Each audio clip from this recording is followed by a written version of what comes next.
जैसा कि आपके कमेंट्स आ रहे थे, कुछ स्टूडेंट्स के कॉल आए थे कि सर 12th के जो है सीरीज अपलोड कीजिए, 12th के ऑब्जेक्टिव जो चैप्टर है उसको अपलोड कीजिए। तो मैं स्टार्टिंग ही आपको ऑब्जेक्टिव चैप्टर से कर रहा हूँ।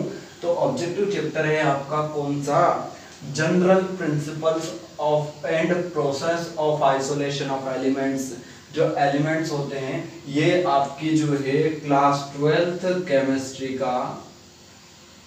केमिस्ट्री जो है उसकी यूनिट 6 जो होती है, उस यूनिट 6 के अंदर का सारी की सारी यूनिट हम इसके अंदर पढ़ने वाले हैं। और एक और बात बता देता हूँ, इसमें से सबसे ज्यादा ऑब्जेक्टिव और अच्छे ऑब्जेक्टिव, बहुत इंटरेस्टिंग चैप्टर है। क्योंकि यार मैं हमेशा से बोलता आया हूँ और फिर से बोल रहा हूँ कि जो ऑब्जेक्टिव होते हैं, यह ऑब्जेक्टिव वाले पोर्शंस, ऑब्जेक्टिव वाले चैप्टर्स को हमें इस तरह से कंप्लीट करना, एक एक चीज जो है मैं चाहूंगा इस वीडियो के अंदर सब कुछ बताना, लेकिन पॉसिबल नहीं है कि आप जो है बिल्कुल वीडियो से ही सब कुछ जो है पढ़ ले और अच्छे मार्क्स गेन कर ले। ये तो सिर्फ एक गाइडेंस है।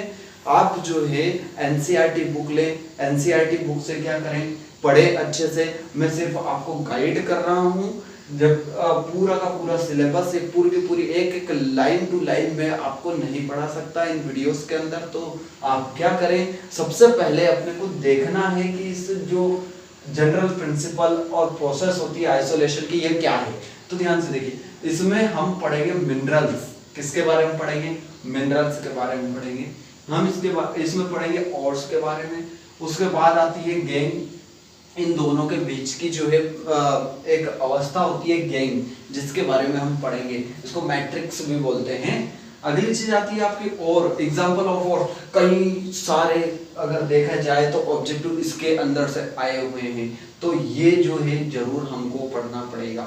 अगली चीज है मेटलर्जी। अब मेटलर्जी में जो है, मेटलर्जी को आप 3 प्रोसेस में बांटेंगे। कितनी कितनी मेथड होती है इसको जो है, कितनी टोटल स्टेप्स इसकी रहेगी, 3 स्टेप्स। कौन कौन से, पहली स्टेप्स रहेगी कंसंट्रेशन ऑफ और का सबसे पहले गैदरिंग करेंगे।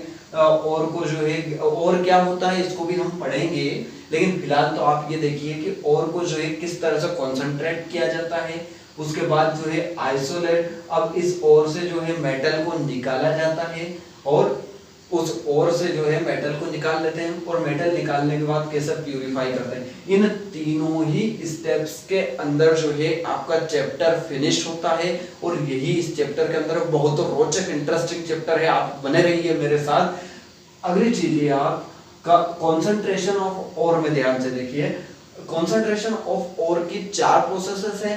कौन कौन सी, hydraulic process, magnetic separation process, froth flotation process और लिंचिंग प्रोसेस। तो इसको जो है मैं सेकंड वीडियो में चारों के चारों प्रोसेस आपको कंप्लीट कराऊंगा। और आपको बता दूं मैं कि इस चैप्टर के लिए मैं 3 वीडियोस आपके लिए लेकर आऊंगा। 3 वीडियोस के अंदर जो है चैप्टर को फिनिश करूंगा। तो आप जो है मेरे साथ बने रहिए। मैं हूं पवन विश्वकर्मा और आप देख रहे हैं पीवी सर की क्लासेस। होगा कि सोना है, चांदी है, तांबा, ये सारे जो होते हैं यह किसमें, आयरन है। इस तरह की जो मेटल्स होती है, यह मेटल क्या प्रकृति में हमें डायरेक्टली ऐसे ही मिल जाती है, तो ऐसा नहीं होता है डियर स्टूडेंट्स। क्या होता है कि यह जो सोना चांदी तांबा होती है, यह जो होती है खदानों के अंदर लम्प्स के रूप में होती है। लम्प्स यानी कि खदानों के रूप में जो होती है, एक तरह से देखा जाए तो पूरी की पूरी डल्ले के रूप में होती है। जिसको क्या किया जाता है, सबसे पहले इसको कॉन्सेंट्रेट किया जाता है। इसके लिए प्रोसेसेस है। वो प्रोसेसेस में 4 प्रोसेसेस लिखी थी, hydraulic process, magnetic separation process, lynching process और अपने जो है फ्रॉथ फ्लोटेशन प्रोसेस। इनके द्वारा इनको क्या किया जाता है, कॉन्सेंट्रेट किया जाता है। कॉन्सेंट्रेट करने के बाद जो होता है, इनको क्या किया जाता है, एक्सक्रेट किया जाता है इस ओर से। और ओर से एक्सक्रेट करने के बाद जो होता है उसे क्या किया जाता है, लास्ट में जाकर जो है उसको प्यूरिफाई किया जाता है। तब जाकर आप मार्केट के अंदर और आपके घर तक जो होता है, यह सोना चांदी या तांबा पीतल जो होते हैं, जो आप देखते हैं इस पोजीशन, इस कलर और इस तरह से जो है आपके यहाँ तक पहुँचते हैं। तो ध्यान से देखिए, अगली चीज हम पढ़ रहे हैं, बहुत ही इंपॉर्टेंट और पहली चीज पढ़ रहे हैं हम मिनरल के बारे में। किसके बारे में पढ़ रहे हैं? मिनरल के बारे में। मिनरल होता क्या है? तो मिनरल क्या होता है? खदानों से निकाला जाने वाला नेचुरल केमिकल सब्सटेंसेस होता है। द नेचुरल कौन सा है आपका? नेचुरली जो ऑक्यूरिंग होता है, naturally occurring chemical substances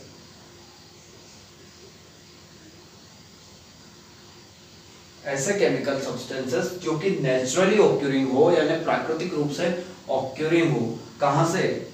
obtained by mines, obtained by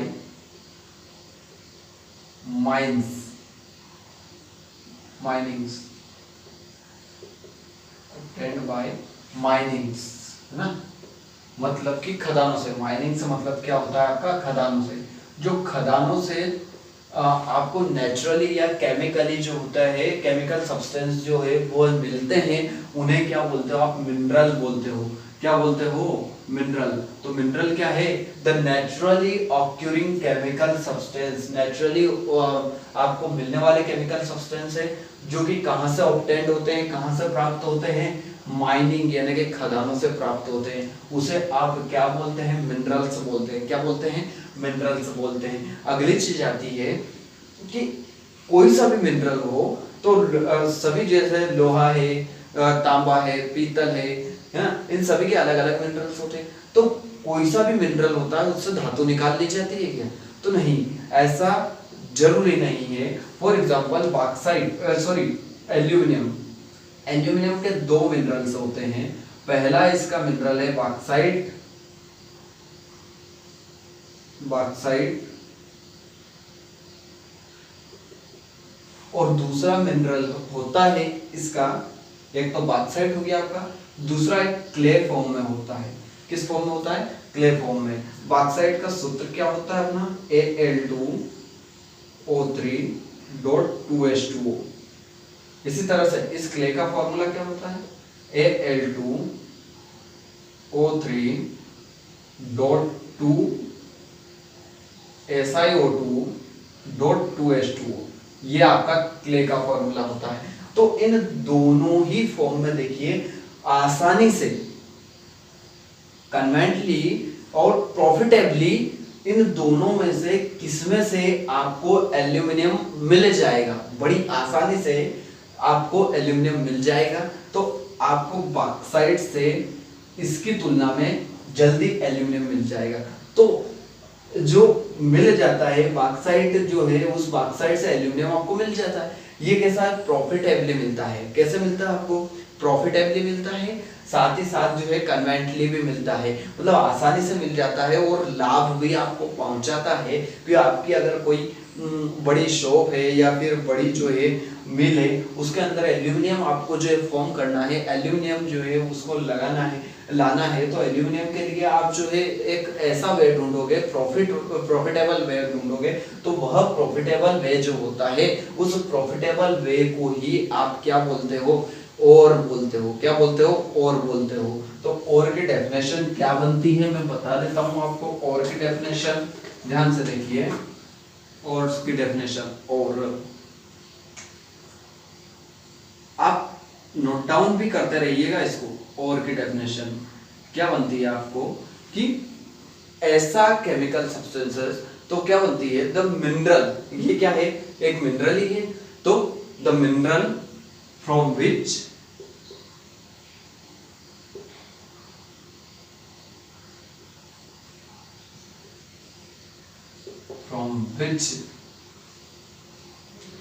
a metal extract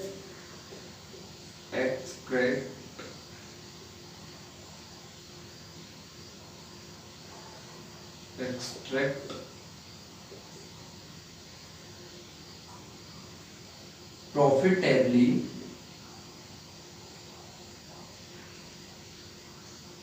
and साथ ही साथ कन्वेंटली भी होने चाहिए।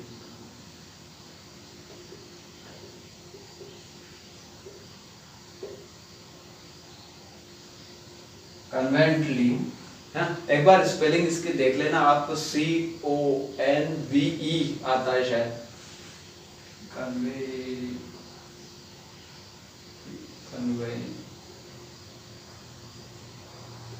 कन्वेंटली ये आता है आपको, कन्वेंटली है ना, आसानी से।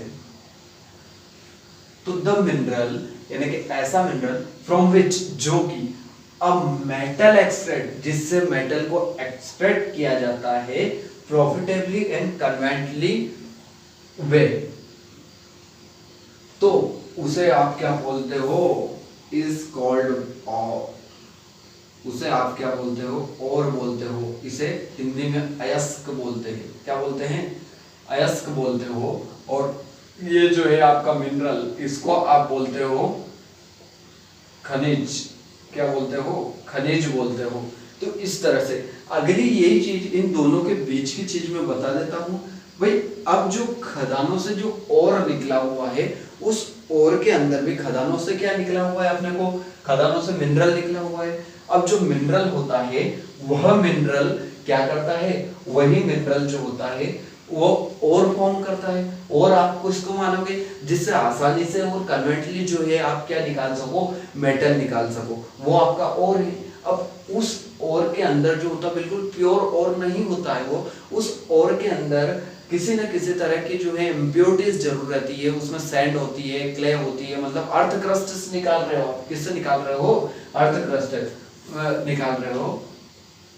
तो आप क्या करोगे, ध्यान से देखिए, मैं एक और डेफिनेशन आपको लिख रहा हूं गैंग की। गैंग किसे कहते हैं, तो ध्यान से देखिए, गैंग किसे कहोगे आप, तो गैंग की mineral and ores are, mineral and ores are generally, अब क्या होते हैं ओट्स, और जो ये होते हैं ये जनरली एसोसिएट्स,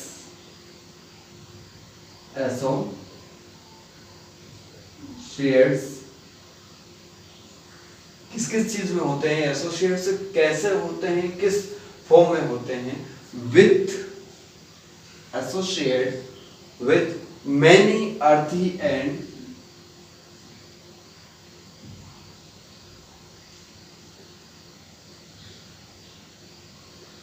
क्रस्ट, किसमें होते हैं, बहुत सारे अर्थी और जो क्रस्ट होती है वो क्रस्ट, इसके अंदर क्रस्ट इम्प्योरिटीज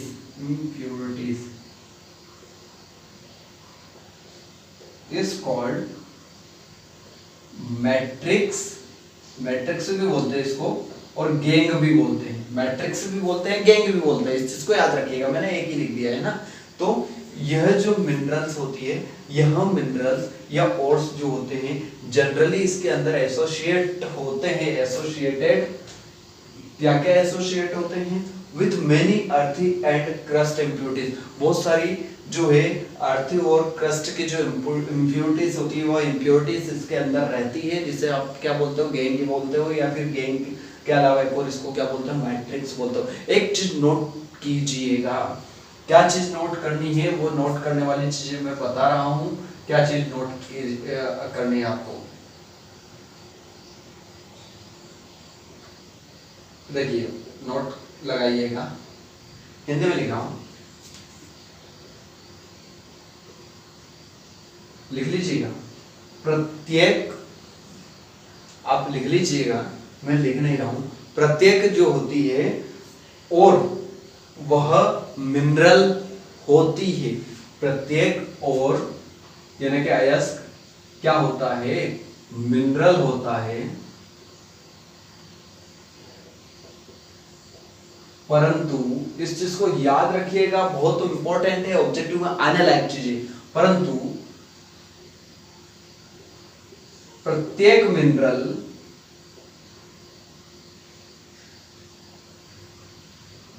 और नहीं हो सकता, इस चीज को याद लिखे होंगे, मेटल और फॉर्मूला। तो हम इधर लिखेंगे मेटल, और उस मेटल के कौन कौन से और होते हैं और उनके उनके क्या क्या फॉर्मूले हैं, जो कि ऑब्जेक्टिव बहुत ज्यादा पूछे जाने वाली चीज है, इसलिए मैं आपको बता रहा हूँ। ध्यान से देखिए, सबसे पहली चीज आती है मेटल की। तो मेटल कौन सी है? सबसे पहले मैं एल्यूमिनियम ही ले लेता हूँ, क्योंकि एल्यूमिनियम प्रकृति में भरपूर मात्रा में पाई जाती है भाई, एल्यूमिनियम। एल्यूमिनियम, अब जो एल्यूमिनियम होती है ना, Al, यह किन किन चीजों से निकलती है? तो यह जो है दो चीजें मैंने बताई थी, बॉक्साइट, पहली चीज कौन सी हो गई? बॉक्साइट, और दूसरी जो चीज होती है वह होती है आपकी कोलेनाइट। कौन सी होती है? कोलेनाइट। कोलेनाइट, बॉक्साइट और कोलेनाइट, इसको क्ले भी बोलते हो आप। क्या बोलते हो? क्ले। इसका फॉर्मूले अभी बताया था मैंने दोनों के। बॉक्साइट का क्या होता है? Al2O3.2H2O, और इसका क्या होता है? Al2O3.2SiO2.2H2O, ये इसका फॉर्मूला होता है। ये तो क्या हुए आपके, ये जो मैंने लिखे हैं ये आपके हुए एल्यूमिनियम के मिनरल, है ना। एग्जाम में कैसे आ सकता है? एग्जाम में आ सकता है भाई, और आता है, अधिकतर देखा गया है। बॉक्साइट का फॉर्मूला उसने जो है ब्लैंक में या फिर 1 मार्क्स के अंदर दे दिया है। बॉक्साइट का फॉर्मूला, बॉक्साइट का फॉर्मूला क्या होता है? Al2O3.2H2O, या फिर उसने फॉर्मूला दे दिया उसका, और उसका मिनरल पूछ लिया कि इसका मिनरल क्या है, या जो होता है वो पूछ लेता है एल्यूमिनियम का मिनरल कौन है। तो एल्यूमिनियम का मिनरल जो है आपको बॉक्साइट ही लिखना है, आपको कैल्साइट नहीं लिखना है। क्या लिखोगे? बॉक्साइट ही आप एल्यूमिनियम का जो है और लिखोगे कि एल्यूमिनियम जो मेटल है उसका और क्या है? बॉक्साइट ही है। इसका फॉर्मूला क्या है? यह रहा आपके सामने। अब दूसरी चीज में लिख रहा हूं आयरन। क्या चीज लिख रहा हूं? आयरन, जो कि बहुत ज्यादा यूज में आप लाते हो। आयरन के जो होते हैं 4 में कुछ आपके और लिख रहा हूं। कौन कौन से 4 और है? तो सबसे पहला और जो होता है मोस्ट इंपोर्टेंट और है हेमेटाइट। जहां भी आता है कि और of iron metal, iron metal का और क्या है? तो आपको हेमेटाइट ही उसके अंदर जो है जवाब लिखना है। और कौन कौन से और है? तो उस कंडीशन में आप जो है मैं चारों लिख सकते हैं हेमेटाइट। अगला है हेमेटाइट, फॉर्मूले लिखूंगा मैं अलग से, है ना। मैग्नेटाइट, अगला है मैग्नेटाइट, सिडेराइट, सिडेराइट, और एक और बनता है आपका आयरन पाइराइट।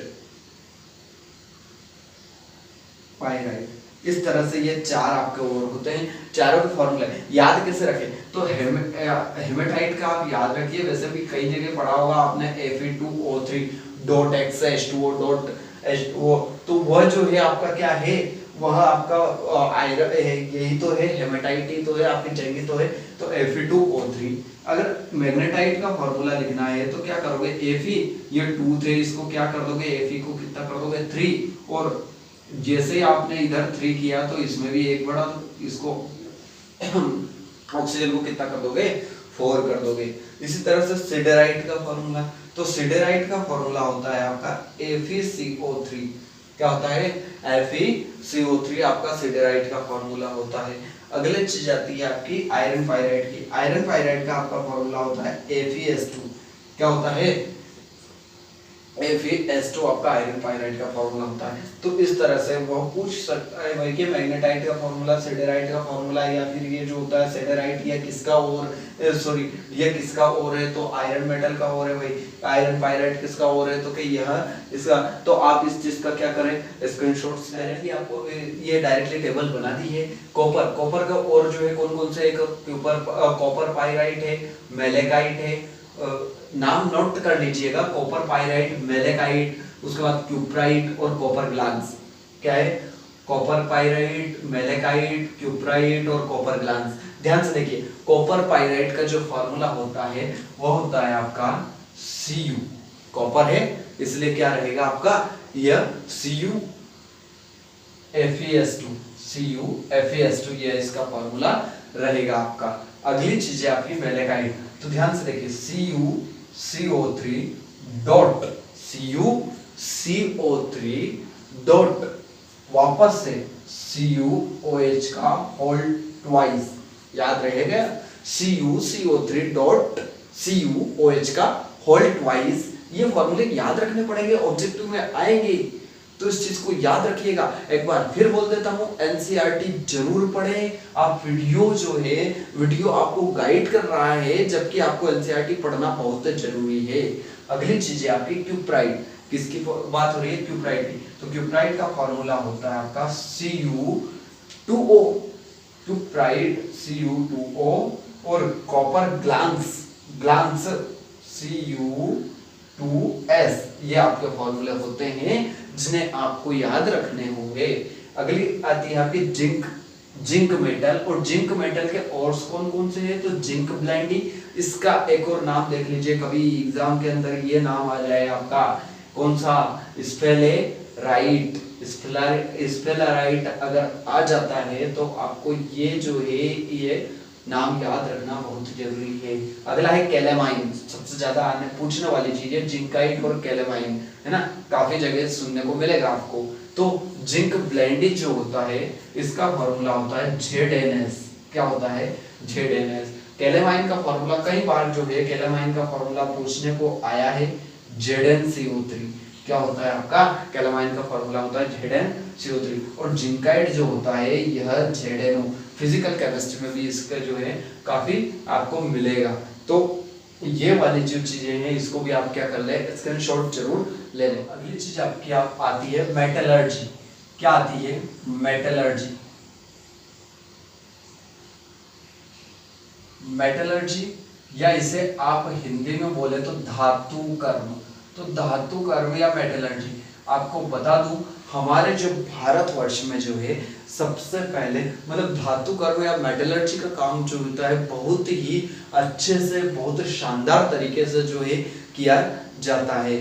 धातु विज्ञान के जो है इसका जो है आप लौह स्तंभ जो है उसके बारे में आप गूगल सर्च मारे, लौह स्तंभ के बारे में पढ़े जो है, और उस चीज को ध्यान से जो है पढ़कर आप जान जाएंगे कि भारत की जो है धातु विज्ञान जो है वह, या भारत की जो साइंस है पहले से ही कितनी डेवलप है, भारत की जो केमिस्ट्री है वो बहुत ही डेवलप्ड है।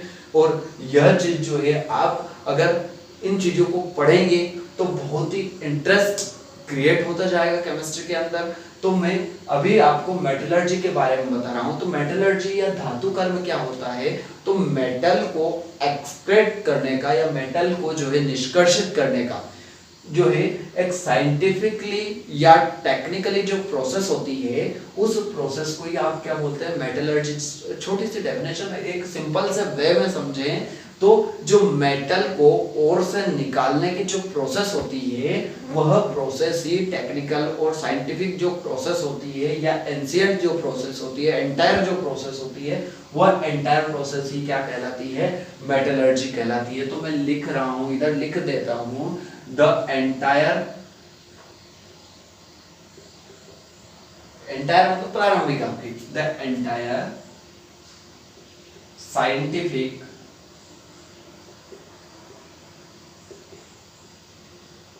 and technological process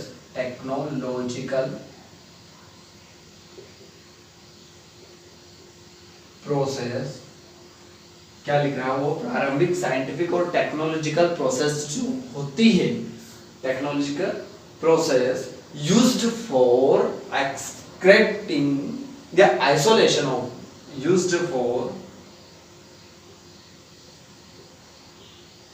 isolation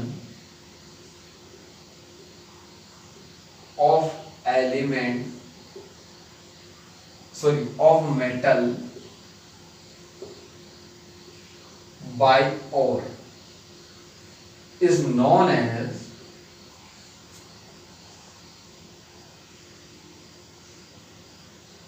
metallurgy. उसे क्या बोलते हैं आप? मेटलर्जी जो है वह बोला जाता है।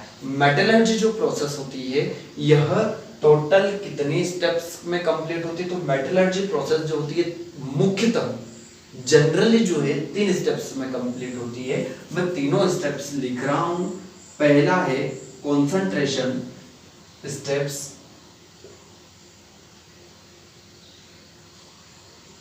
For metallurgy, metallurgy. ये मेटलर्जी की मैं स्टेप्स आपको लिख देता हूं, तो ध्यान से आप देखिए मेटलर्जी की स्टेप्स। पहली है कंसंट्रेशन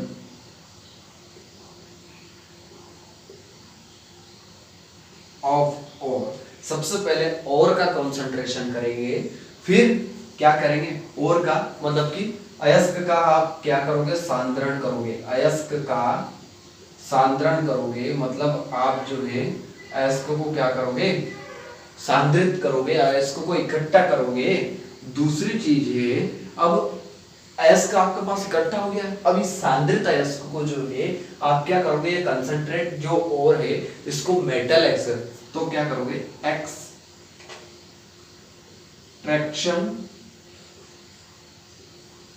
ऑफ मेटल बाय ओर। ओर से आप क्या करोगे, ओर से मेटल को, या फ्रॉम ओर से जो है मेटल को आप एक्सट्रैक्ट जो है बाहर या निष्कर्षित करोगे। तो क्या आएगा, सांद्रित अयस्क का निष्कर्षण। सांद्रित अयस्क का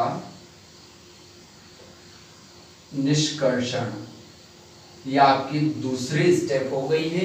और तीसरी स्टेप, लास्ट स्टेप आती है आपकी प्यूरिफिकेशन ऑफ मेटल। अब मेटल तो निकल गई, अब उसको क्या करना पड़ेगा, मेटल को आप डायरेक्टली मार्केट के अंदर थोड़ी ला सकते हैं, उसको जो है प्यूरिफाई करके आपको मार्केट के अंदर अच्छे दाम चाहिए तो मार्केट के अंदर तो प्यूरिफाई करके लाना पड़ेगा भाई।